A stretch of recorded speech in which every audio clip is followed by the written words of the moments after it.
I welcome you to day 10 of the Python programming challenge. The 10 out of 100, we're 1/10 on our way. So today we will be talking about exception handling. If you've been wondering how you can use try, except, finally, now is the time. So check out the video. Hello there and welcome to day 10 of programming. It's 10 days already. I'm like excited.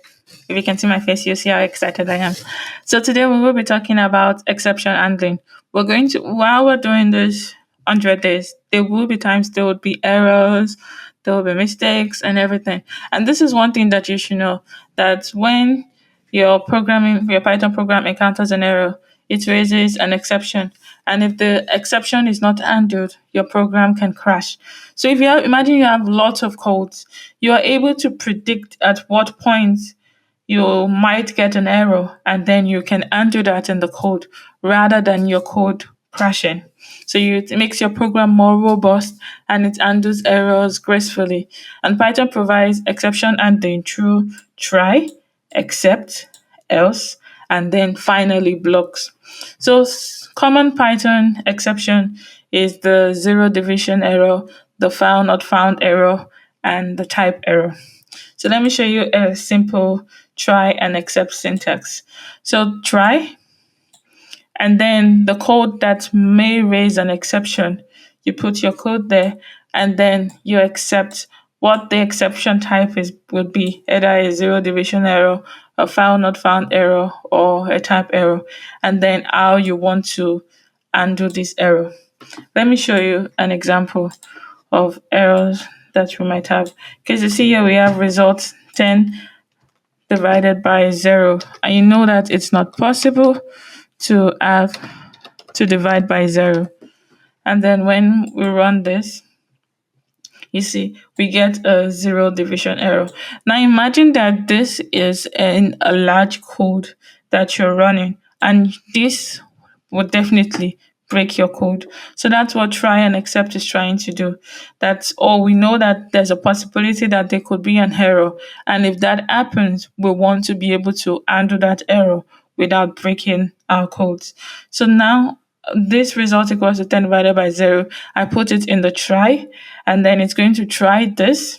And then if there's an error, then it's going to accept the error and then print out a statement, a message, so we know that there's an error rather than breaking the code.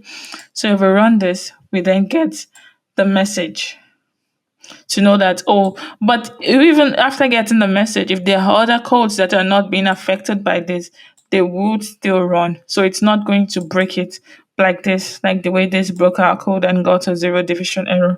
And we can go back and see that, oh, we cannot divide by 0. So you can either use a print statement or you can log it. You can go through your log files and see whatever you printed there. So the explanation that the try block contains the code that might cause the error, and then the except it catches and handles the specific error. In this case, the zero division error. So then what if it's possible to have like multiple exceptions? Like what if you want to have like you're bound to have like multiple errors? Then there's also possible for you to handle this. So now we're taking the input from the user and we want to divide 10 by that number. And then if the person doesn't input like a valid number, we don't want to get a valid error. We want to print out a message. And if the person inputs 0, we don't want it to break. We want to put out a message. So when I run this and then I input my number, I input 7 and enter, nothing happens because it's valid. And then when I run again and I put 0, I get the message rather than it breaking. And then if I put, for example, an alphabet, I also get a message that it is not a valid number. So valid error raises when the input cannot be converted to an integer. I is a string, and zero division error is raised when the user enters 0 and a divisor by 0 occurs. So now you can catch all the exception, because you might be saying that, how do I know what exception to catch? Is it a value error? Is it a zero division error? Is it a file not found error? and the rest. There is a way to make it generic so you can just catch all errors possible if you're not able to like define what type of error you want to catch. So still using our result is 10 divided by 0 by just writing except without putting any name in front of it. It catches every single error that we want to get, and then you just get a message that error occurred. So this is a generic except. It catches any type of error, but this should be used carefully as it might hide errors because you still want to know what type of error that you're getting so you can be able to fix it. So if you just use except everywhere and then a generic message, you might not be able to know like, oh, this is a value error, this is a dev zero division error, this is other types of errors. So using a generic error except block might not be the best solution when you have large codes. The fourth step is using else. We have a try except. Using else will try and except. So let me show you a code. The else will let you execute the code if the try block doesn't raise any exception. So now let's imagine that, or remember that even when we entered like a valid number, we got nothing. So now we want to get something. So it's going to, if there's no error, then the else statement will run.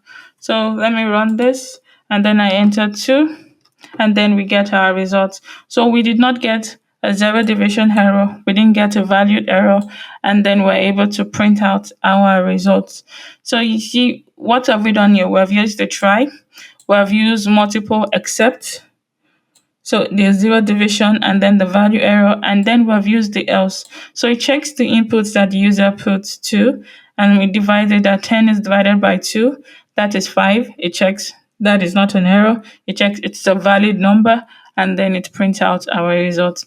So the code inside the else block would only run if there's no exception being raised in the try block. So this would only run if this doesn't occur, if the exception doesn't occur. Because if I put 0, then we get our exception message. Then we have finally. Finally block is always executed. Here else would only be executed if this doesn't happen. But finally is always executed whether an exception occurs or not.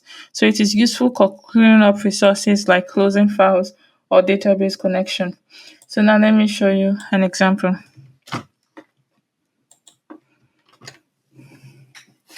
So here we have our file. We're trying to open the file and we're trying to read content. And then if the file is not found, we want to print out a message that the file is not found. And then finally that we want to close the file. If file, that is if we're able to open the file, then we want to close it. And then we print out that the file is closed. So if I run this, see it prints out the content of the file and then the message that the file is closed. If you want to learn more about the open statement, that was what we did yesterday. So check it out. So now raising exceptions. You can manually raise an exception using the raise keyword if a certain condition is not met. So you want to call the exception yourself. So this is an example of a function. We want to get the user's age, and then if the user is less than 18, we want to raise a value error. So we are now the one raising the error. So when we run this, see, we get a value error, and then the message that we specify. We can also use a try except rather than just the, okay. So now we want to check if the user is less than 18 and then raise a value error, and then we want to return true, that this is true, and then a try except, and then we want to accept the value error and then print out the error. So let me go over it again. So this, we're checking if the user is less than 18. If there's less than 18, we're raising the value error. That is, we're So kind of like breaking the code to get the value error. And then we don't want to, we want to be able to try and accept this error that we raise.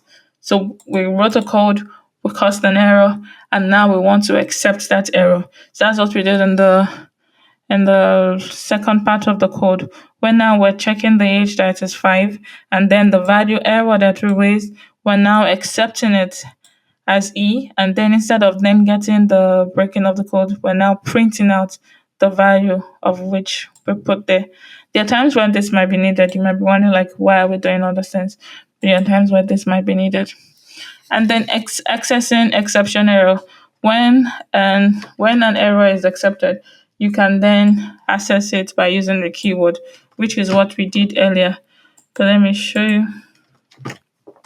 So we get the user to enter an input, and then the results we divide it by the number the user entered. And then if there's an exception, we want to print out what the error is. I enter a number, and then I'm able to print out exactly what the exception is, that is division by 0. So there you have it. In this tutorial, we talked about a lot. We talked about the basic try and accept syntax, and we talked about the different errors, the 0 division error, the value error, and the type error, the file not found error, and then the importance of the try block, that it contains the code that might contain an error, and then accept is that we don't want it to break, but instead we want it to print out a message so we know what type of error it is. And then we also said that we are able to catch any exception by printing out a generic message. That this might not be useful all the time if you have large codes, and then you will not be able to know which particular error it is. And then we also talked about try and accept, that you can have multiple accepts and you can use the else statement, that the else would only run if the accept doesn't fail, if it doesn't get an exception. So if this doesn't happen, then the else would run. But if this happens, then the else would not run. And then using finally, that finally would run regardless of what happens in the try and accept. You would always have to run this finally. And then that now you can manually raise an exception using the keyword value raise using the keyword raise. So by using the keyword raise, you can call an exception yourself, and then you can also catch the exception and print out the exception message. And then the final thing is that we're able to like access the details by using it as a keyword. That's it for this video. Do not forget to like, to subscribe, to share, and to leave a comment. And the link to the notebook that we worked on is available in my GitHub. Link is in the description. Thank you very much for watching this video, and I'll see you tomorrow.